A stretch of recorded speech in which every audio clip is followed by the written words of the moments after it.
नमस्कार दोस्तों, आइए सुनते हैं चंद्रधर शर्मा गुलेरी की लिखी कहानी उसने कहा था। बड़े बड़े शहरों के इक्के गाड़ी वालों की जवान के कोड़ों से जिनकी पीठ छिल गई है और कान पक गए हैं, उनसे हमारी प्रार्थना है कि अमृतसर के बम्बू कार्ट वालों की बोली का मरहम लगावें। जब बड़े बड़े शहरों की चौड़ी सड़कों पर घोड़े की पीठ चाबुक से धुनते हुए इक्के वाले कभी घोड़े की नानी से अपना निकट संबंध स्थिर करते हैं, कभी राह चलते पैदलों की आँखों के न होने पर तरस खाते हैं, कभी उनके पैरों की उंगलियों के पोरों को चींध कर अपने को ही सताया हुआ बताते हैं और संसार भर की ग्लानि, निराशा और क्षोभ के अवतार बने नाक की सीध चले जाते हैं। तब अमृतसर में उनकी बिरादरी वाले तंग चक्करदार गलियों में हर एक लट्ठी वाले के लिए ठहर कर सब्र का समुद्र उमड़ा कर बचो खालसा जी, हटो भाई जी, ठहरना भाई, आने दो लाला जी, हटो बाछा कहते हुए सफ़ेद फेंटों, खच्चरों और बत्तकों, गन्ने और खेमचों और भारे वालों के जंगल में से राह खेते हैं। क्या मजाल है कि जी और साहब बिना सुने किसी को हटना पड़े। यह बात नहीं कि उनकी जीभ चलती नहीं, पर मीठी छुरी की तरह महीन मार करती हुई। यदि कोई बुढ़िया बार बार चुनौती देने पर भी लीक से नहीं हटती तो उनकी वचनावली के ये नमूने हैं। हट जा जीणे जोगी, हट जा कर्मा वालिए, हट जा पुत्ता प्यारिए, बच जा लंबी वालिए। समष्टि में इनके अर्थ हैं कि तू जीने योग्य है, तू भाग्यों वाली है, पुत्रों को प्यारी है, लंबी उम्र तेरे सामने है, तू क्यों मेरे पहिए के नीचे आना चाहती है, बच जा। ऐसे बम्बू कार्ट वालों के बीच में होकर एक लड़का और एक लड़की चौक की एक दुकान पर आकर मिले। उसके बालों और उसके ढीले सुतने से जान पड़ता था कि दोनों सिख हैं। वह अपने मामा के केस धोने के लिए दही लेने आया था और यह रसोई के लिए बड़ियाँ। दुकानदार एक परदेसी से गुथ रहा था जो शेर भर गीले पापड़ों की गड्डी को गिने बिना हटता न था। तेरे घर कहाँ है? मगरे में। और तेरे? माझे में। यहाँ कहाँ रहती है? अंतर सिंह की बैठक में। वे मेरे मामा होते हैं। मैं भी मामा के यहाँ आया हूँ, उनका घर गुरु बाजार में है। इतने में दुकानदार निपटा और इनका सौदा देने लगा। सौदा लेकर दोनों साथ साथ चले। कुछ दूर जाकर लड़के ने मुस्कुराकर पूछा, तेरी कुड़माई हो गई? इस पर लड़की कुछ आंखें चढ़ाकर धत कहकर दौड़ गई और लड़का मुँह देखता रह गया। दूसरे तीसरे दिन सब्जी वाले के यहाँ, दूध वाले के यहाँ अकस्मात दोनों मिल जाते। महीना भर यही हाल रहा। 2-3 बार लड़के ने फिर पूछा, तेरी कुड़माई हो गई? उत्तर में वही धत मिला। एक दिन जब लड़के ने वैसे ही हंसी में चिढ़ाने के लिए पूछा कि लड़की लड़के की संभावना के विरुद्ध हाँ हो गई कब? कल। देखते नहीं, यह रेशम से कढ़ा हुआ सालू। लड़की भाग गई। लड़के ने घर की राह ली। रास्ते में एक लड़के को मोरी में धकेल दिया, एक छावड़ी वाले की दिन भर की कमाई खोई, एक कुत्ते पर पत्थर मारा और एक गोभी वाले के ठेले में दूध उड़ेल दिया। सामने नहाकर आती हुई किसी वैष्णवी से टकरा कर अंधे की उपाधि पाई, तब कहीं घर पहुंचा। राम राम, यह भी कोई लड़ाई है? दिन रात खंदकों में बैठे हड्डियां अकड़ गई हैं। लुधियाना से 10 गुना जाड़ा है और मेह और बर्फ़ ऊपर से पिंडलियों तक कीचड़ में धंसे हुए हैं। ज़मीन कहीं दिखती नहीं है। घंटे 2 घंटे में कान के पर्दे फाड़ने वाले धमाके के साथ सारी खंदक हिल जाती है और 100-100 गज धरती उछल पड़ती है। इस गैबी गोले से बचे तो कोई लड़े। नगरकोट का जलजला सुना था? यहाँ दिन में 25 जलजले होते हैं। जो कहीं खंदक से बाहर साफा या कोहनी निकल गई तो चटाक से गोली लगती है। ना मालूम बेईमान मिट्टी में लेटे हुए हैं या घास की पत्तियों में छिपे रहते हैं। लहना सिंह और 3 दिन हैं। 4 तो खंदक में बिता ही दिए। परसों रिलीफ आ जाएगी और फिर 7 दिन की छुट्टी। अपने हाथों झटका करेंगे और पेट भर खाकर सो रहेंगे। फिर उसी फिरंगी मेम के बाग में मखमल का सा हरा घास है, फल और दूध की वर्षा कर देती है। लाख कहते हैं दाम नहीं लेती। कहती है तुम राजा हो, मेरे मुल्क को बचाने आए हो। 4 दिन तक एक पलक नींद नहीं मिली। बिना फेरे घोड़ा बिगड़ता है और बिना लड़े सिपाही। मुझे तो संगीन चढ़ाकर मार्च का हुक्म मिल जाए, फिर 7 जर्मनों को अकेला मारकर ना लौटूं तो मुझे दरबार साहब की देहली पर मत्था टेकना नसीब ना हो। पाजी कहीं के कलों के घोड़े रंगीन संगीन देखते ही मुंह फाड़ देते हैं और पैर पकड़ने लगते हैं। यूं अंधेरे में 30-30 मन का गोला फेंकते हैं। उस दिन धावा किया था, 4 मील तक एक जर्मन नहीं छोड़ा था। पीछे जनरल ने हट जाने का कमान नहीं दिया तो नहीं तो सीधे बर्लिन पहुंच जाते। क्यों? सूबेदार हजारा सिंह ने मुस्कुरा कर कहा। लड़ाई के मामले जमादार या नायक के चलाए नहीं चलते। बड़े अफसर दूर की सोचते हैं। 300 मील का सामना है। एक तरफ बढ़ गए तो क्या होगा? सूबेदार जी सच है, लहना सिंह बोला, पर करें क्या? हड्डियों हड्डियों में तो जाड़ा धंस गया है। सूर्य निकलता नहीं और खाई में दोनों तरफ से चंबे की बावलियों के सोते झर रहे हैं। एक धावा हो जाए तो गर्मी आ जाए। उद्यमी उठ सिगड़ी के कोले डाल। बजीरा तुम 4 जने बाल्टियां लेकर खाई का पानी बाहर फेंको। महासिंह शाम हो गई, खाई के दरवाजे का पहरा बदलने। यह कहते हुए सूबेदार सारी खंदक में चक्कर लगाने लगे। वजीरा सिंह पलटक का विदूषक था। बाल्टी में गंदला पानी भरकर खाई के बाहर फेंकता हुआ बोला, मैं पाधा बन गया हूँ। करो जर्मनी के बादशाह का तर्पण। इस पर सब खिलखिलाकर हंस पड़े और उस उदासी के बादल छट गए। लहना सिंह ने दूसरी बाल्टी भरकर उसके हाथ में देकर कहा, अपनी बाड़ी के खरबूजों में पानी दो। ऐसा खाद का पानी पंजाब भर में नहीं मिलेगा। हाँ, देश क्या है, स्वर्ग है। मैं तो लड़ाई के बाद सरकार से 10 घुसा ज़मीन यहीं मांग लूँगा और फलों के बूटे लगाऊँगा। लाड़ी होरा को भी यहीं बुला लोगे या वहीं दूध पिलाने वाली फिरंगी मेम को? चुप कर, यहाँ वालों को शर्म नहीं। देश देश की चाल है। आज तक मैं उसे समझा न सका कि सिख तंबाकू नहीं पीते। वह सिगरेट देने में हट करती है, होठों में लगाना चाहती है और मैं पीछे हटता हूँ तो समझती है कि राजा बुरा मान गया, मेरे मुल्क के लिए लड़ेगा नहीं। अच्छा, अब बोध सिंह कैसा है? अच्छा है, जैसे मैं जानता ही ना हूँ। रात भर तुम अपने कंबल उसे उड़ाते हो और अपने सिगड़ी के सहारे गुजर करते हो। उसके पहरे पर आप पहरा दे आते हो। अपने सूखे लकड़ी के तख्ते पर उसे सुलाते हो। आप कीचड़ में पड़े रहते हो। कहीं तुम मादे न पड़ जाना। जाड़ा क्या है, मौत है, और निमोनिया से मरने वालों को मुरब्बे नहीं मिला करते। मेरा डर मत करो, मैं तो बुलेल की खड्ड के किनारे मरूंगा। भाई कीरत सिंह की गोद में पर मेरा सिर होगा और मेरे हाथ के लगाए हुए आंगन के आम के पेड़ की छाया होगी। वजीरा सिंह ने त्योरिया चढ़ाकर कहा, क्या मरने मारने की बात लगाई है? मरे जर्मनी और तुर्क। यहाँ भाइयों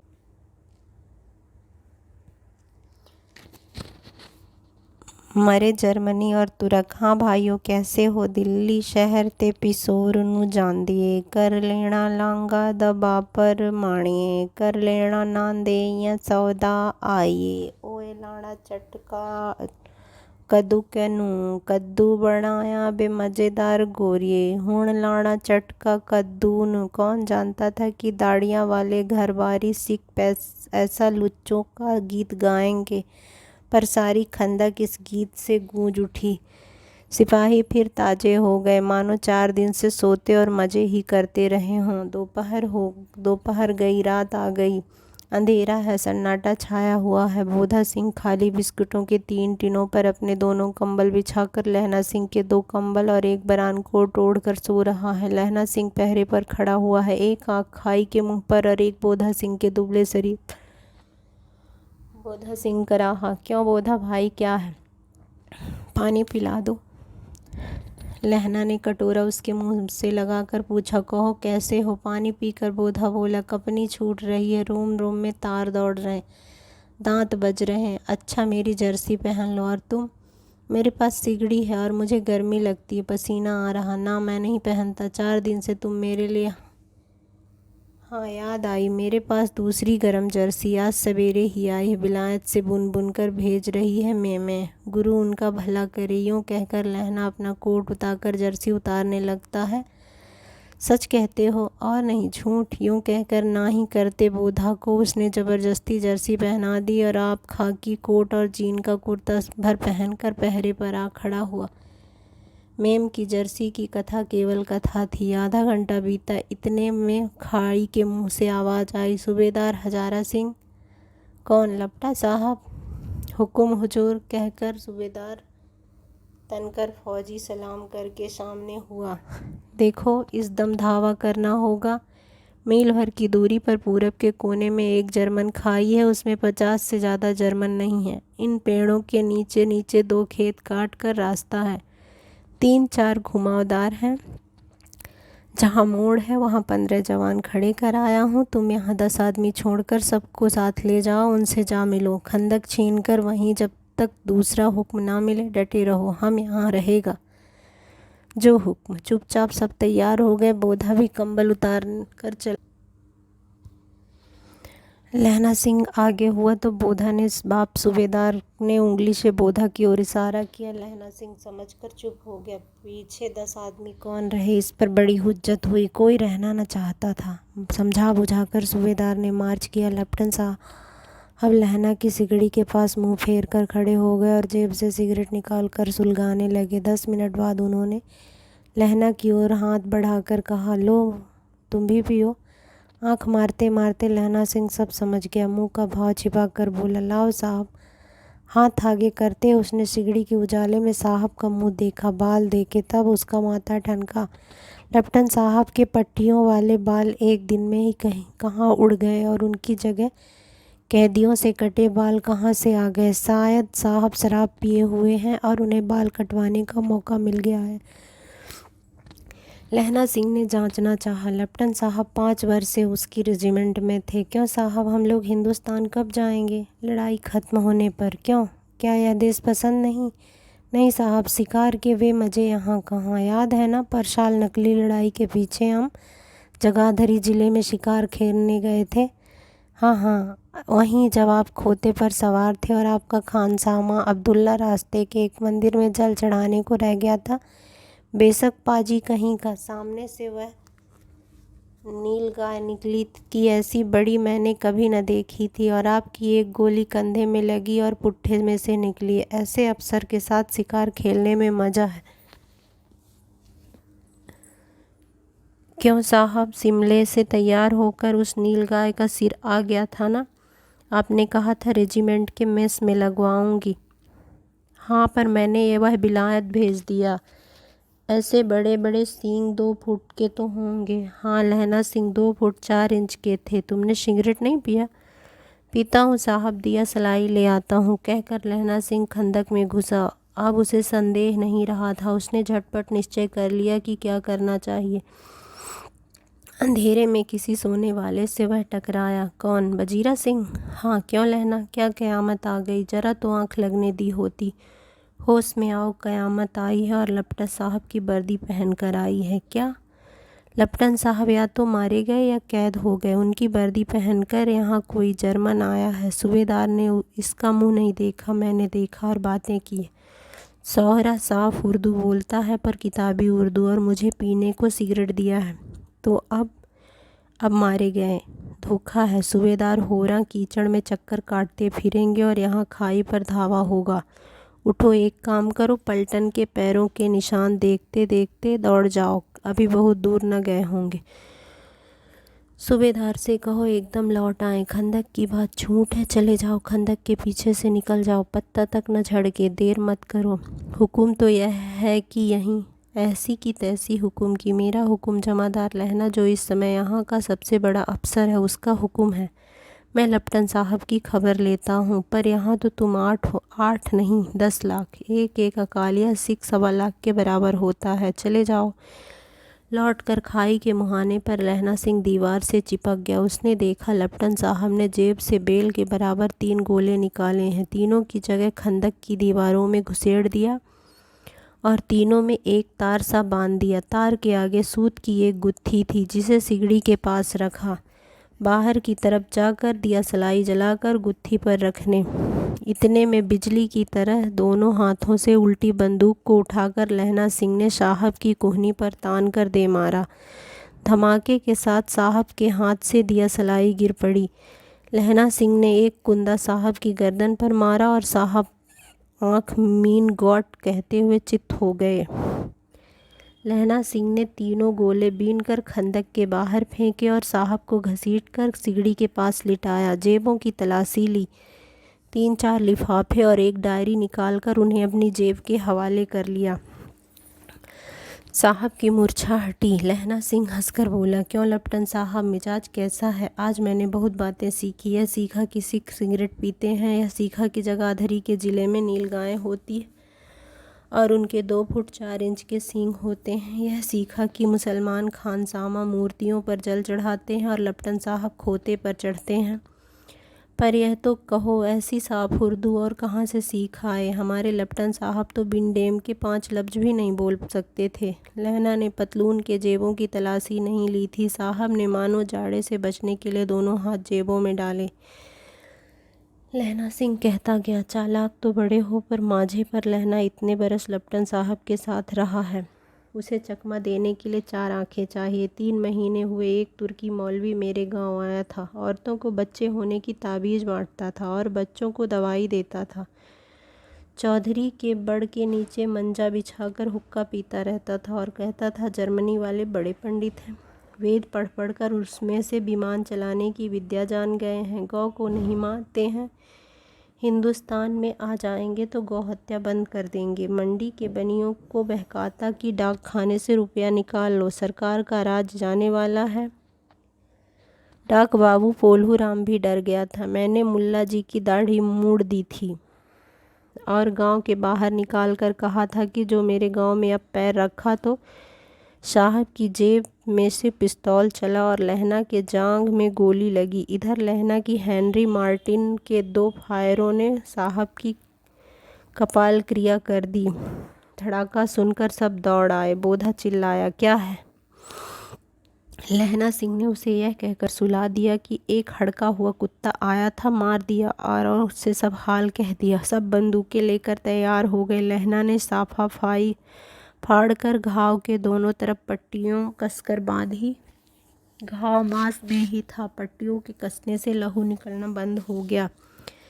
इतने में 70 जर्मन चिल्लाकर खंड में घुस पड़े। सिखों की बंदूकों की बाढ़ ने पहले धावे को रोका, दूसरे को रोका, पर यहाँ ये 8 लहना सिंह तक कर मार रहा था और खड़ा था और लेटे हुए थे और वे 70 अपने मुर्दा भाइयों के शरीर पर चढ़कर जर्मन आगे घुस जाते थे।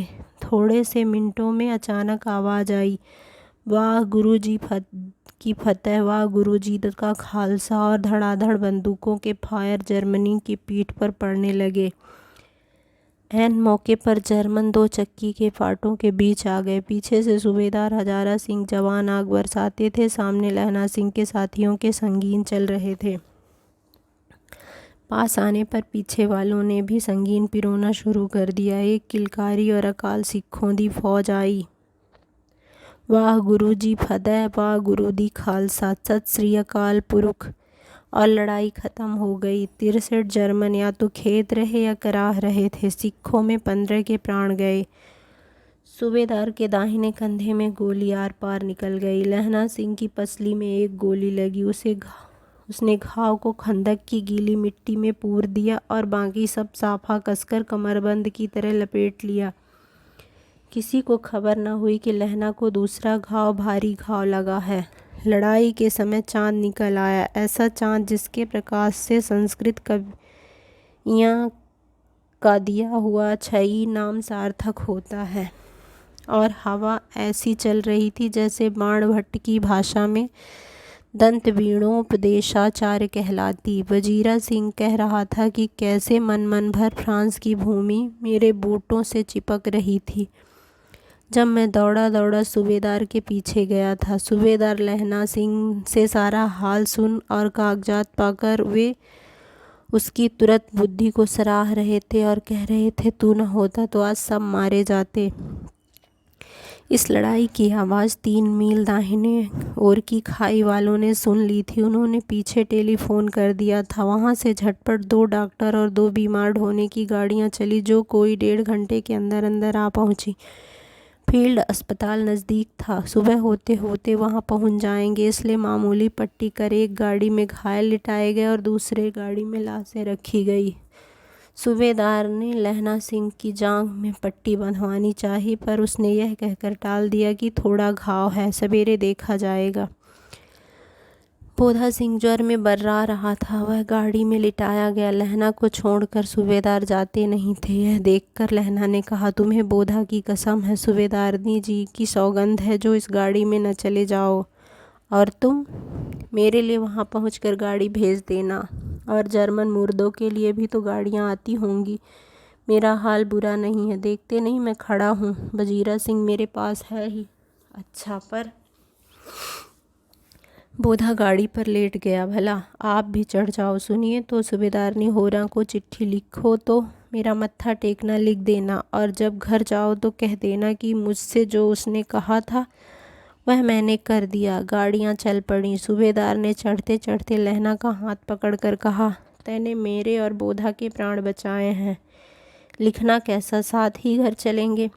अपनी सूबेदारनी को तू कह देना उसने क्या कहा था। अब आप गाड़ी पर चढ़ जाओ। मैंने जो कहा वह लिख देना और कह भी देना। गाड़ी के जाते लहना लेट गया। वजीरा पानी पिला दे और मेरा कमरबंद खोल दे, तर हो रहा है। मृत्यु के समय कुछ पहले कुछ स्मृतियां बहुत साफ हो जाती हैं। जन्म भर की घटनाएं एक एक करके सामने आती हैं। सारे दृश्यों के रंग साफ होते हैं। समय की धुंध बिल्कुल उन पर से हट जाती है।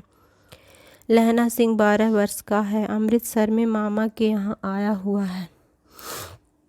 दही वाले के यहाँ, सब्जी वाले के यहाँ, हर कहीं उसे एक 8 वर्ष की लड़की मिल जाती है। जब वह पूछता है कि तेरी कुड़माई हो गई, तब धत कर कर वह भाग जाती है। एक दिन उसने वैसे ही पूछा तो उसने कहा, हाँ कल हो गई। देखते नहीं यह रेशम के फूलों वाला सालू। सुनते ही लहना सिंह को दुख हुआ, क्रोध हुआ। क्यों हुआ? वजीरा सिंह पानी पिला दे। 50 वर्ष बीत गए। अब लहना सिंह नंबर 77 राइफल्स में जमादार हो गया है। उस 8 वर्ष की कन्या का ध्यान ही न रहा। ना मालूम वह कभी मिली थी या नहीं। 7 दिन की छुट्टी लेकर जमीन के मुकदमे की पैरवी करने वह अपने घर गया। वहाँ रेजिमेंट के अफसर की चिट्ठी मिली कि फौज लाम पर जाती है, फौरन चले आओ। साथ ही सूबेदार हजारा सिंह की चिट्ठी मिली कि मैं मोधा सिंह भी इस्लाम पर जाते हैं, लौटते हुए हमारे घर होते जाना, साथ ही चलेंगे। सूबेदार का गांव रास्ते में पड़ता था। सूबेदार उसे बहुत चाहता था। लहना सिंह सूबेदार के यहाँ पहुँचा। जब चलने लगे तब सूबेदार बेढ़े में से निकल कर आया। बोला, लहना सूबेदारनी तुमको जानती है, बुलाती है, जा मिला। लहना सिंह भीतर पहुंचा। सूबेदारनी मुझे जानती है? कब से? रेजिमेंट के क्वार्टरों में तो कभी सूबेदार के घर के लोग रहे नहीं। दरवाजे पर जाकर मत्था टेकना कहा, मुझे पहचाना नहीं? तेरी कुड़माई हो गई? धत, कल हो गई।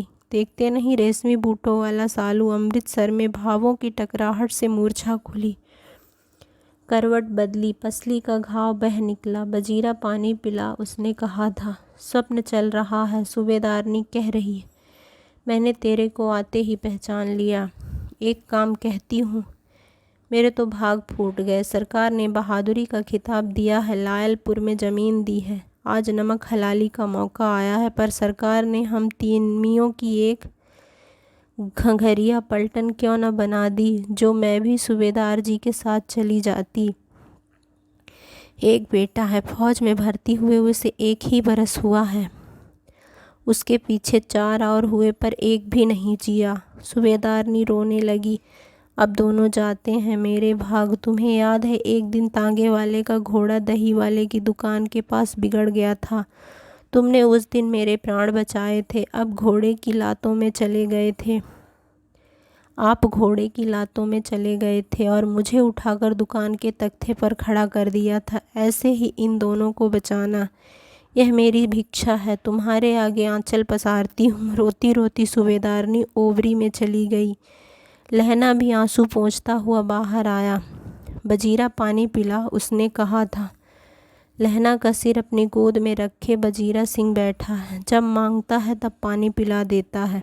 आधे घंटे तक लहना चुप रहा, फिर बोला, कौन? कीरत सिंह? वजीरा ने कुछ समझकर कहा, हाँ।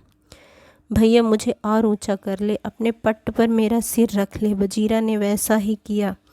हाँ अब ठीक है, पानी पिला दे। बस अब के हाड़ में यह आम खूब फलेगा। चचा भतीजा दोनों यहीं बैठकर आम खाना। जितना तेरा भतीजा उतना ही अहम है। जिस महीने उसका जन्म हुआ था उसी महीने में मैंने इसे लगाया था। वजीरा सिंह के आंसू टप टप टपक रहे थे। कुछ दिन पीछे लोगों ने अखबारों में पढ़ा, फ्रांस और बेल्जियम 68वीं सूची, मैदान में घावों से मरा, नंबर 77 सिख राइफल जमादार लहना सिंह। अगर आपको कहानी पसंद आई हो तो आप मेरे चैनल को सब्सक्राइब करें, लाइक करें, शेयर करें। धन्यवाद।